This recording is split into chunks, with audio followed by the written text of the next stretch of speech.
Okay then, right, this video will be about Raw and the kind of mini draft they did last night, and how it affects things, how it affects Raw and SmackDown and ECW, but Raw needed this. I think that's why they did it. On a side note, just before we really get into this as well, True Slayer's video about the Bash, and apparently he's going to, do another list of people you should be subscribed to. Well, he did once upon a time add me as a friend on this and leave a comment on a video, so here's hoping, eh? Probably not, but it'd be pretty cool, wouldn't it? Anyway, let's start with this. Raw. I think basically I watched Raw last time with the advert-free, commercial-free one, because it was just that, and I had the next day off. Why not? Didn't watch it this week though, because Raw has got to a stage where I don't watch it anymore, like I said in the last video. So, but I probably will now watch it next week because of this draft. I think I moved the right people to Raw. Let's run down that then.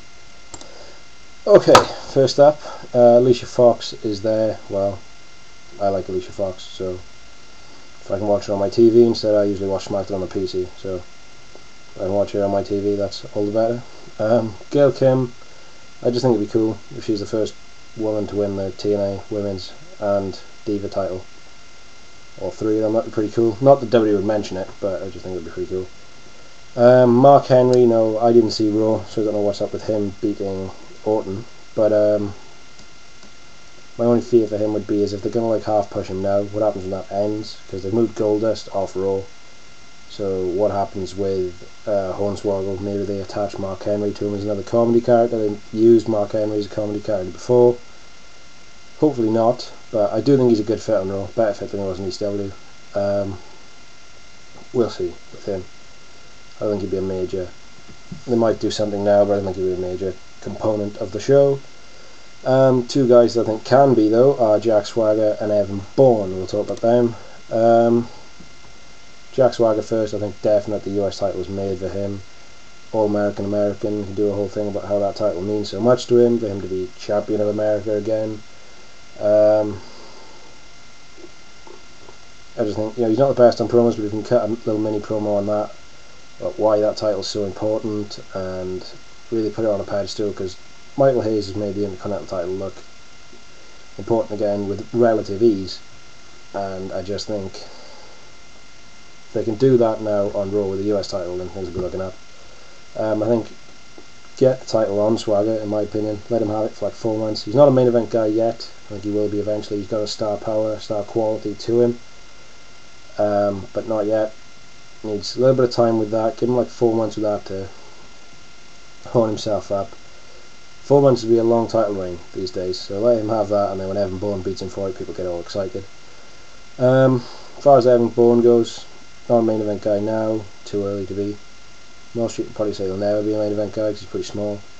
But WWE definitely like him. They like his moveset. They like the people like his moveset. And I just think I can't remember him and Jack Swagger wrestling each other. Maybe they have. But I just think they would have some good matches. Him and Kofi Kingston would have some good matches, and it would be a good Raw mid card, which we haven't had in years. If they do it right, that's the big thing about Raw. You can look at something and think, yeah, that'll be really good, and really see where they're going on it, and then they just don't do it, and it ends up being bullshit. But I definitely think they have helped Raw a lot. It needs fresh faces. That's the big thing about this, and we've never seen Jack Swagger on Raw. We've never seen Evan Bourne on Raw. So those two getting pushed on one of the main two brands would be new, would be fresh, and that's what's been so good about SmackDown. It's holy shit, it's CM Punk in the main event, not being world champion but being used in the mid card. Holy shit, it's John Morrison face being pushed. It's Rey Mysterio wrestling Chris Jericho for the Intercontinental title. That's crazy. The Intercontinental title's meant nothing over the last 2-3 years. I think that's been exciting, and they need to add those sorts of elements to Raw more than trying to do must-see TV and end up being bullshit. Anyway, this is off the WWE website. I'm reading it off there. Moving to SmackDown, Matt Hardy, Finlay, and the Hart Dynasty.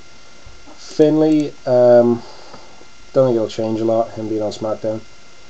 I actually think that the SmackDown Intercontinental title is more important than Finlay. Whereas Finlay would go on Raw and be a definite mid-card guy, I now think the Intercontinental title is more prestigious than Finlay, which says something about how well Michael Hayes has done with that title. So yeah, I don't think he'll do a lot. They were using him in that kind of Benoit role of looking after the younger talent in the ECW dressing room, ECW SmackDown, which they wanted Benoit to do. William Regal will do that now in ECW. I would have loved to have seen Regal and Finlay kick 7 shades of shit out of each other. That would have been awesome, but not going to happen. So it doesn't make much of a difference to him. Matt Hardy, I've always thought out of the Hardy Boys, he was the better fit on SmackDown, Jeff was the better fit on Raw. Definitely think that if Jeff is worthy of 2 world title reigns, then Matt is at least worthy of 1. Michael Hayes, I'm convinced, will push him right. I have full confidence that Michael Hayes can push him right towards that title.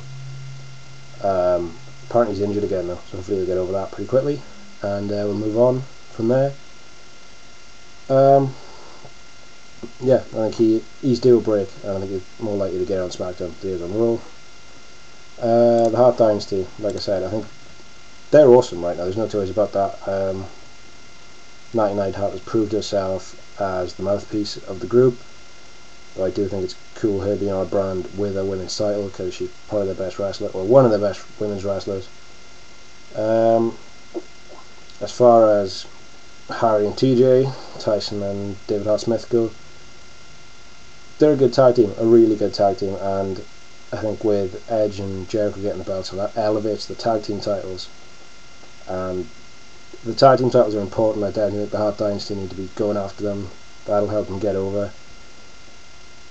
Both of those teams are heel, but whatever happens with that, I like them being on a brand, because the tag team titles were never on ECW. I think whatever happens with them, Raw, they're going to be on Raw and SmackDown far more, and I think the Hart Dynasty need to be on a brand with those titles.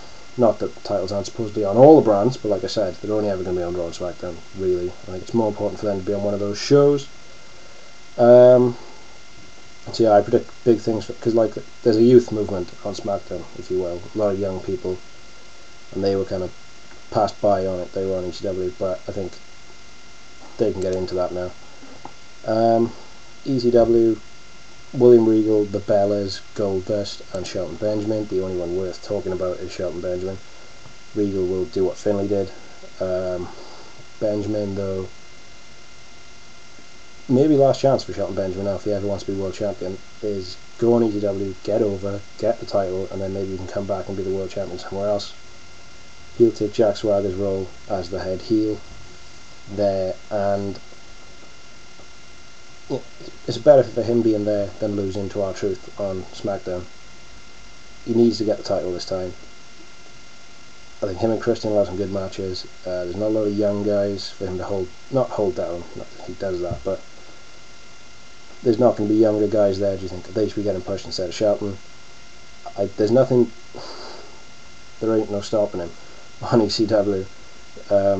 There's no reason why he shouldn't win the title on ECW, in my opinion. I think it would be great heat for him if he wins the title off Tommy Dreamer and that retires Tommy Dreamer. But this could be the last chance for him. In any event, Raw definitely needed this, really need it a lot. I will watch Raw next week. I know I said in my last video, don't watch Raw anymore, but for those who value my opinion enough to listen, watch it next week. Might be interesting. Hopefully it will be. I'm going to go, because it's really warm in here, because I closed the windows so the cars didn't go over the mic. And yeah, the bash was pretty decent. Not 100% keen on the whole punk thing, but there we are. Anyway, hopefully you'll see my name on True Slay's page pretty soon. Yes.